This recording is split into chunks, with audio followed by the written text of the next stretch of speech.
কোন বাড়িতে শয়তান ঢোকে না?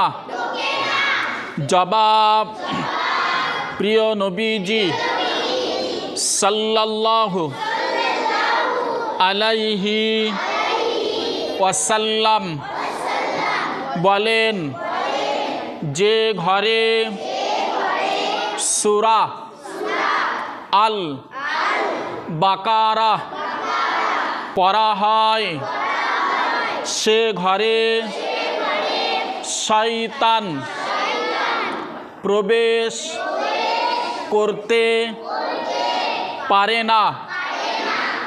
তো মানুষ যদি তার বাড়িতে, তার গৃহে, কোনো মহিলা হোক, কোনো মেয়ে মানুষ হোক, কোনো পুরুষ মানুষ হোক, পবিত্র আল কোরআনের সূরা সূরাতুল বাকারা যদি তেলাওয়াত করে